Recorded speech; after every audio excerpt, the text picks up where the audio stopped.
Good morning, y'all. I'm happy to report that while my regular dentist couldn't fit me in due to corona conditions, I was able to visit my brother-in-law dentist, Dr. Moore Payne, at his office in Blairsville.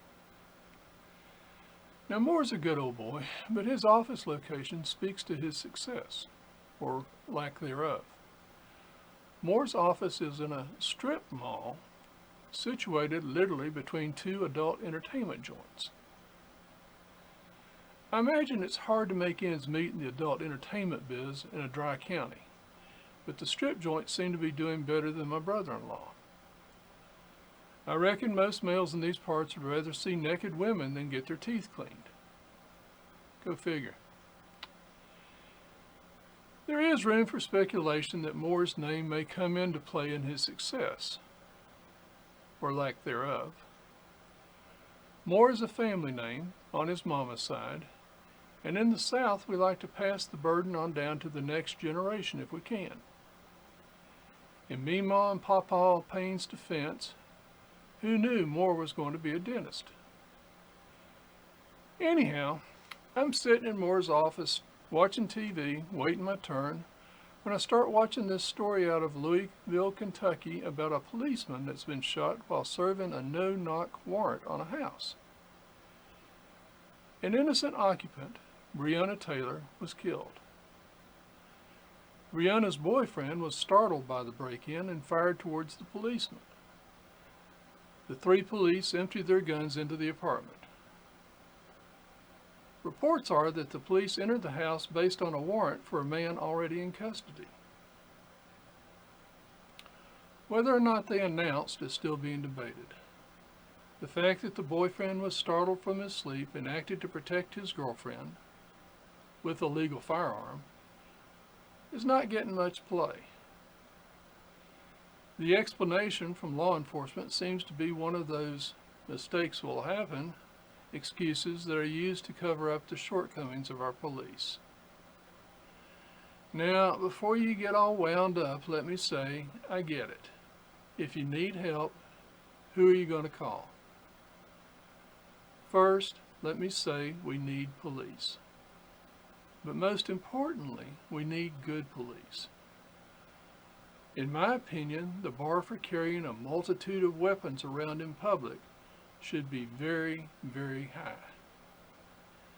The fact that our police are gutting down citizens on a regular basis leads me to believe that the police have an irrational fear of the public, particularly the darker-skinned members of our society. To me, nothing else fits. I can tell you for a fact that guns are always part of the problem, not the solution.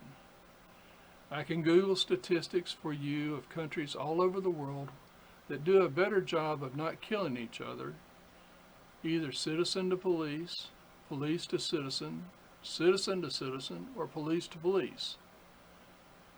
But if you're interested, you can do that for yourself. Let me just point out that as one of the most armed countries in the world, Americans do a crappy job of protecting one another. My Uncle Eb was a World War II MP that continued his career in law enforcement after returning home. He carried a gun, but never used it. He did carry a billy, and later on a baton, which were used as necessary. Having been on the wrong end of a baton, I can tell you that they are great attention getters. If the suspect is unarmed, there is no greater force needed than a baton in the hands of a well-trained officer. The qualifier here is unarmed suspect, and I get it. The police are dealing with far too many armed suspects.